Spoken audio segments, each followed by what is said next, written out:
ಶ್ರೀ ಮಂಡ್ಯ ರಮೇಶ್ ಅವರಿಗೆ ಹಾಗೆ ನೋಡಲಿಕ್ಕೆ ಹೋದರೆ 6ನೇ ತರಗತಿಯಲ್ಲಿಯೇ ಪಂಚಮಿ ಪುರಸ್ಕಾರ ಲಭಿಸಬೇಕಿತ್ತು. ಯಾಕೆಂತ ಹೇಳಿದರೆ 3ನೇ ತರಗತಿಯಲ್ಲೇ ಅವರು ಮೋಹಿನಿ ಭಸ್ಮಾಸುರ ಎನ್ನುವ ನಾಟಕದಲ್ಲಿ ಮೋಹಿನಿ ಪಾತ್ರವನ್ನು ಮಾಡಿ ಅಲ್ಲಿ ಸೀರೆ ಬಿಚ್ಚಿ ಹೋದ ಪ್ರಸಂಗ ಎಲ್ಲ ಅವರು ಹೇಳಿದ್ದಾರೆ ಅವರ ಕೃತಿಯಲ್ಲಿ.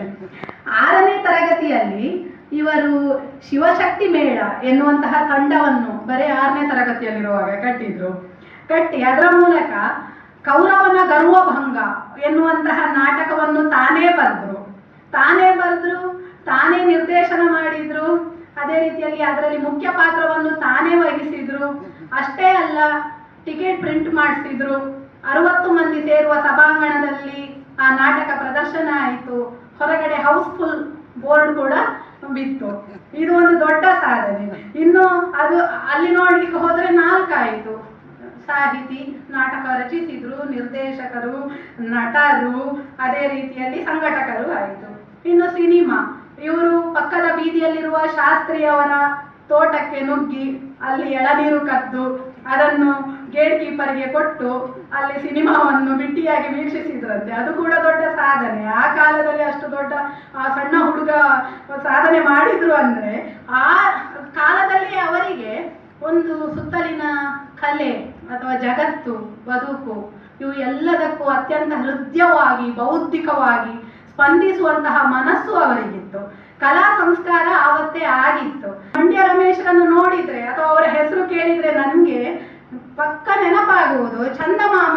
ನಾವು ಬಾಲ್ಯದಲ್ಲಿ ಓದ್ತಾ ಇದ್ದಂತಹ ಚಂದಮಾಮದಲ್ಲಿ ಒಂದು ಸಂಚಿಕೆ ಬರ್ತಾ ಇತ್ತು, ತ್ರಿವಿಕ್ರಮ ಬೇತಾಳ. ಒಂದು ಕೈಯಲ್ಲಿ ಬಲ ಕೈಯಲ್ಲಿ ಖಡ್ಗವನ್ನು ಹಿಡಿದುಕೊಂಡು ಎಡಭುಜದಲ್ಲಿ ಬೇತಾಳನನ್ನು ಹೊತ್ತುಕೊಂಡು ಹಿಂದೆ ತಿರುಗಿ ನೋಡ್ತಾ ಮುಂದಕ್ಕೆ ಹೋಗುವಂತಹ, ಕೆಂಪು ಅಂಗಿಯಲ್ಲಿ ಮುಂದಕ್ಕೆ ಹೋಗುವಂತಹ ಒಬ್ಬ ರಾಜಕುಮಾರ ತ್ರಿವಿಕ್ರಮ, ಛಲ ಬಿಡದ ತ್ರಿವಿಕ್ರಮ. ಅವರ ಬದುಕಿನುದ್ದಕ್ಕೂ ಅವರ ಛಲ. ಬೇತಾಳ ಅಂತ ಹೇಳಿದರೆ ಅದು ಬದುಕಿನ ಅನುಭವದ ಮೂಟೆ. ಅದು ಅನುಭವದ ಮೂಟೆ ಜಡವಾಗಿ ಇದೆ.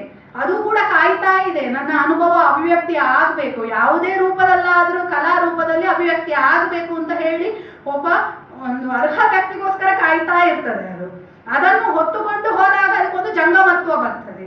ಈ ಹೊತ್ತುಕೊಂಡು ಹೋಗುವ ತ್ರಿವಿಕ್ರಮ ಒಂದು ಕಲಾ ವ್ಯಕ್ತಿತ್ವ ಇರುವಂತಹ ವ್ಯಕ್ತಿ ತನ್ನ ಕಣ್ಣಿನಲ್ಲಿ ಅದು ಹೇಳುವ ಕಥೆಗಳನ್ನು ತನ್ನ ಅಂತರ್ದೃಷ್ಟಿಯಲ್ಲಿ ನೋಡಿಕೊಂಡು ಅದನ್ನು ಹೊಸದಾಗಿ ಅದರಲ್ಲಿರುವ ಪಾತ್ರಗಳನ್ನು ಎಲ್ಲವನ್ನೂ ಕೂಡ ಕಟ್ಟುತ್ತಾ ಹಾದಿಯನ್ನು ರಸಮಯಗೊಳಿಸ್ತಾ ಹೋಗುವಂತಹ ಒಂದು ಪಾತ್ರ. ಹಾಗೆ ನೋಡ್ಲಿಕ್ಕೆ ಹೋದ್ರೆ ಬದುಕನ್ನು ಹೇಗೆ ರಸಮಯಗೊಳಿಸಬಹುದು ಎನ್ನುವಂಥದ್ದು. ಇನ್ನು ಬದುಕಿನ ಕಥೆಗಳು, ನಿರ್ದೇಶಕರು, ನಾಟಕಕಾರನನ್ನು ಹೊತ್ತುಕೊಂಡ ನಿರ್ದೇಶಕನೂ ಆಗ್ಬೋದು, ಅಥವಾ ಅನುಭವದ ಮೂಟೆಯನ್ನೇ ಹೊತ್ತುಕೊಂಡು ನಡೆಯುವಂತಹ ಒಬ್ಬ ಕಲಾ ವ್ಯಕ್ತಿಯೂ ಆಗಬಹುದು. ಈ ದೃಷ್ಟಿಯಿಂದ ಅವರು ಮಾಡಿರುವ ನಾಟಕಗಳನ್ನು, ಬಹಳಷ್ಟು ನಾಟಕಗಳನ್ನು ನಾನು ನೋಡಿದ್ದೇನೆ. ಯುಗಾಂತ ಎನ್ನುವ ನಾಟಕದಲ್ಲಿ ನಾನು ಬಹಳ ಪುಕ್ಕಲು ಹೃದಯದಲ್ಲಿ ಹಾಡಿದ್ದೇನೆ, ಹಿನ್ನೆಲೆ ಗಾಯಕಿಯಾಗಿ ಹಾಡಿದ್ದೇನೆ. ಆ ಯುಗಾಂತ ಇರಬಹುದು, ರತ್ನಪಕ್ಷಿ ಇರಬಹುದು, ಚಾಮಚೆಲುವೆ ಇರಬಹುದು, ಯಾವುದೇ ನಾಟಕದಲ್ಲಿ ಅವರು ಬದುಕಿನ ಮೌಲ್ಯಗಳನ್ನು, ಅದು ಯಾವ ಕಾಲದ್ದೇ ಇರಬಹುದು, ಅದು ಪರಂಪರೆಯ ಹಿಂದೆ ಯಾರೋ ಬರೆದ ನಾಟಕವೂ ಇರಬಹುದು, ಅದನ್ನು ಸಮಕಾಲೀನಗೊಳಿಸ್ತಾರೆ. ವರ್ತಮಾನಕ್ಕೆ ಆ ಮಾನವೀಯ ಮಗ್ಗುಲುಗಳ ಶೋಧವನ್ನು ನಡೆಸ್ತಾರೆ, ಮೌಲ್ಯಗಳ ಶೋಧನವನ್ನು ನಡೆಸ್ತಾರೆ, ಬದುಕಿನ ಅರ್ಥವನ್ನು ಶೋಧನೆ ಮಾಡ್ತಾರೆ.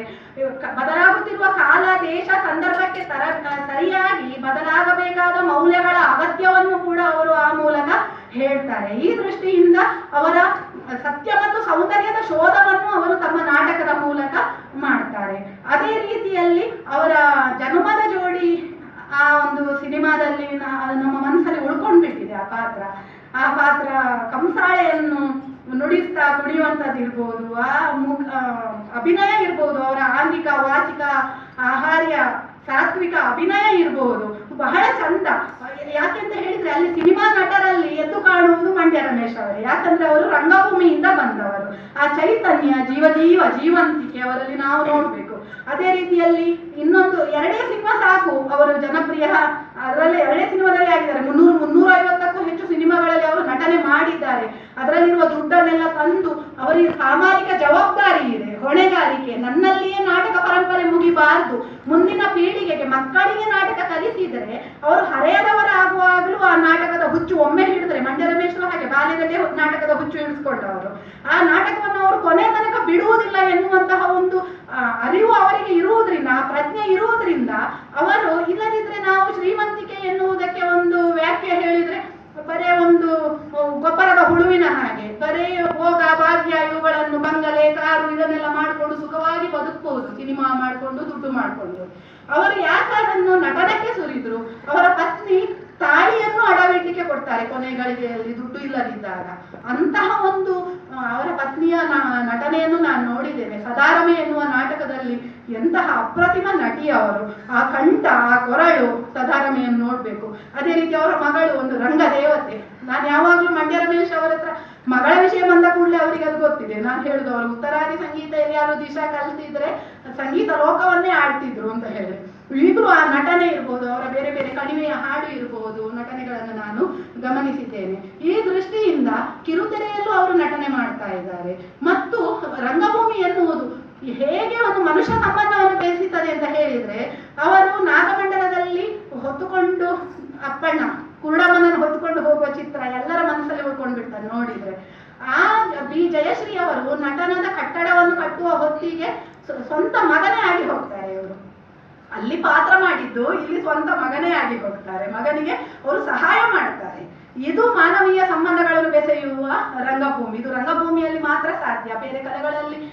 ಯಾಕಂದ್ರೆ ಅದು ಸಮ್ಮಿಶ್ರ ಕಲೆ ರಂಗಭೂಮಿ ಎನ್ನುವಂಥದ್ದು. ಬಹಳಷ್ಟು ಮಂದಿ ಸೇರಿ ಮಾಡುವಂತಹ, ನಟಿಸುವಂತಹ ಕಲೆ ಆಗಿರುವುದರಿಂದ ಇದು ರಂಗಭೂಮಿಯಲ್ಲಿ ಸಾಧ್ಯ. ಮತ್ತೆ ಇವರಿಗೆ ಪರಂಪರೆಯನ್ನು ಹೊತ್ತುಕೊಂಡು ಮೂಟೆ ಹೊತ್ಕೊಂಡು ಹೋಗುದು ಹೇಳಿದೆ ನಾನು. ಯಾಕಂದ್ರೆ ನೀನಾಸಂನಲ್ಲಿ ಇರ್ಬೋದು ಅಥವಾ ನಮ್ಮ ರಂಗಾಯಣದಲ್ಲಿ ಅವರು ಕಲ್ತದ್ದು ಏನು ಅಂತ ಹೇಳಿದ್ರೆ, ಒಂದು ನಾಟಕ ರಂಗಭೂಮಿ, ಭಾರತೀಯ ರಂಗಭೂಮಿ ಇರ್ಬೋದು ಅಥವಾ ಪಾಶ್ಚಾತ್ಯ ರಂಗಭೂಮಿ ಇರ್ಬೋದು, ಅಲ್ಲಿನ ಇತಿಹಾಸ, ನಮ್ಮಲ್ಲಿನ ಪಾಸ, ಭವಭೂತಿ, ಸಂಸ, ಕೈಲಾಸಂ, ಶ್ರೀರಂಗರು ಅಥವಾ ಕಾರ್ನಾಡ್, ಕಂಬಾರರ ತನಕದ ಇತಿಹಾಸ ಒಬ್ಬ ಹವ್ಯಾಸಿ ರಂಗಭೂಮಿಯ ನಟನಿಗೂ ಗೊತ್ತಿರಬೇಕು ಎನ್ನುವ ದೃಷ್ಟಿಯಿಂದ ಅವರು ಕೆಲಸ ಮಾಡ್ತಾರೆ. ಗ್ರಾಮೀಣ ಹವ್ಯಾಸಿ ರಂಗಭೂಮಿಗಳಲ್ಲಿ ಅಲ್ಲಿ ಕೆಲಸ ಮಾಡ್ತಾರೆ. ಅದೇ ರೀತಿಯಲ್ಲಿ ಪಾಶ್ಚಾತ್ಯ ರಂಗಭೂಮಿಯಲ್ಲಿ ಅಲ್ಲಿ ಯೂರಿಪಿಡಿಸ್ ಗೊತ್ತಿರಬೇಕು, ಸೋಫೋಕ್ಲಿಸ್ ಗೊತ್ತಿರಬೇಕು, ಬ್ರೆಕ್ಟ್ ಕೂಡ ಗೊತ್ತಿರಬೇಕು, ಶೇಕ್ಸ್ಪಿಯರ್ ಗೊತ್ತಿರಬೇಕು. ಇತಿಹಾಸ ಗೊತ್ತಿಲ್ಲದೆ ನಟನೆ ಮಾಡುವುದು ಕೂಡ ಪ್ರಯೋಜನ ಇಲ್ಲ. ಅದನ್ನು ಶಾಸ್ತ್ರೀಯ ದೃಷ್ಟಿಯಿಂದ ಒಂದು ರಂಗದಲ್ಲಿ ಒಬ್ಬ ತರಬೇತಿಯನ್ನು ಪಡಿಬೇಕು ಎನ್ನುವ ದೃಷ್ಟಿಯಿಂದ ಅವರು ನಾಗಮಂಗಲದಲ್ಲಿ ಇರ್ಬೋದು ಒಂದು ಸಾಮಾಜಿಕ ಆಂದೋಲನವನ್ನೇ ಮಾಡಿಬಿಡ್ತಾರೆ. ನಾಟಕದ ಮೂಲಕ ಒಂದು ಚಳುವಳಿ. ಅವರು KV ಸುಬ್ಬಣ್ಣನವರು, ಅವರ ಗುರುಗಳು, ಅವರ ಮಾತನ್ನು ನೆನಪಿಸಿಕೊಳ್ತಾರೆ. ರಂಗಭೂಮಿ ಎನ್ನುವುದು ಪರಿಶುದ್ಧವಾದದ್ದು, ಪವಿತ್ರವಾದದ್ದು. ಅದೇ ರಂಗಭೂಮಿ ಪವಿತ್ರವಾದದ್ದು ಮತ್ತು ಕಷ್ಟಕರವಾದದ್ದು ಅಂತ ಹೇಳಿ. ರಂಗಭೂಮಿಯ ಪಾವಿತ್ರ್ಯ ಏನು? ಯಾವುದೇ ಇಸಮ್ಗೆ ಕಟ್ಟು ಬೀಳದ, ಜಾತ್ಯತೀತ, ಅದೇ ರೀತಿಯಲ್ಲಿ ವರ್ಗಾತೀತ, ವರ್ಣಾತೀತ, ಜಾತಿ, ವರ್ಗ ಮತ್ತು ವರ್ಣ ತಾರತಮ್ಯ ಇರಬಾರ್ದು, ಲಿಂಗ ತಾರತಮ್ಯ ಇರಬಾರ್ದು ಎನ್ನುವಂತಹ ನೆಲೆಯಲ್ಲಿ ಅವರು ಯೋಚನೆ ಮಾಡ್ತಾರೆ. ಅದು ಪರಿಶುದ್ಧವಾದ ರಂಗಭೂಮಿ. ಮತ್ತೆ ಅದು ಅಷ್ಟೇ ಕಷ್ಟಕರ. ಆ ನಾಟಕವನ್ನು ಮಾಡಿಸ್ತಾ ಇರಿ ಎನ್ನುವಂತಹ BV ಕಾರಂತರ ಮಾತನ್ನು ಅವರು ಮುಂದೆ, ನಾಟಕ ಎನ್ನುವುದು ಅಲ್ಪಸಂಖ್ಯಾತರು ನಾಟಕದಲ್ಲಿರುವುದು, ರಂಗಭೂಮಿಯಲ್ಲಿ ನಾಟಕವನ್ನು ಮಾಡಿಸ್ತಾ ಇರಿ. ಯಾಕೆಂದ್ರೆ ನವ್ಯ ಪ್ರಜ್ಞೆ, ಆಧುನಿಕ ಪ್ರಜ್ಞೆ ಇರುವ ನಟರು ಕೂಡ ಬಹಳ ಕಮ್ಮಿ. ಮಾಡಿಸ್ತಾ ಇದ್ದ ಹಾಗೆ ಅವರಿಗೆ ಆ ಜ್ಞಾನ ಬಂದು ಆ ಪರಂಪರೆ ಉಳಿಲಿಕ್ಕೆ ಸಾಧ್ಯ ಎನ್ನುವಂತಹ ಮಾತನ್ನು ಅವರು ಹೇಳ್ತಾರೆ. ಅದೇ ರೀತಿಯಲ್ಲಿ ಗ್ರಾಮೀಣ ರಂಗಭೂಮಿಯ ಸಮಸ್ಯೆಯ ಬಗ್ಗೆಯೂ ಮಾತಾಡ್ತಾರೆ ಅವರು. ಅದರ ಪರಿಹಾರವನ್ನು ಚಿಕಿತ್ಸಕ ದೃಷ್ಟಿಯಿಂದಲೂ ಅವರು ಹೇಳ್ತಾರೆ. ಅಲ್ಲಿ ಒಂದು ನನಗೆ ಬಹಳ ನನ್ನ ಮನಸ್ಸಿಗೆ ಒಂದು ತಾಗಿದಂತಹ ಒಂದು ಘಟನೆ ಬರ್ತದೆ ಕನವರಿಕೆಯಲ್ಲಿ. ಅಲ್ಲಿ ಗ್ರಾಮೀಣ ರಂಗಭೂಮಿಯಲ್ಲಿ ಕೋಟೆಗಾನಹಳ್ಳಿ ರಾಮಯ್ಯನವರು ಕರೀತಾರಂತೆ ನಾಟಕ ನಿರ್ದೇಶನ ಮಾಡಲಿಕ್ಕೆ ಮಂಡ್ಯ ರಮೇಶ್ನನ್ನು.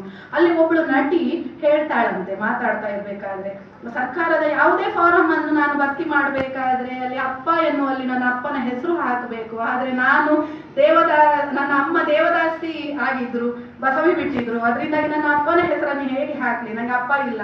ಆ ಕಾಲದಲ್ಲಿ ಕೋಟೆಗಾನಹಳ್ಳಿ ರಾಮಯ್ಯನವರು ಹೇಳ್ತಾರಂತೆ, ನೀನು ನನ್ನ ಹೆಸರನ್ನು ಹಾಕು ಅಪ್ಪ ಇರುವ ಕಾಲಂನಲ್ಲಿ ಅಂತ.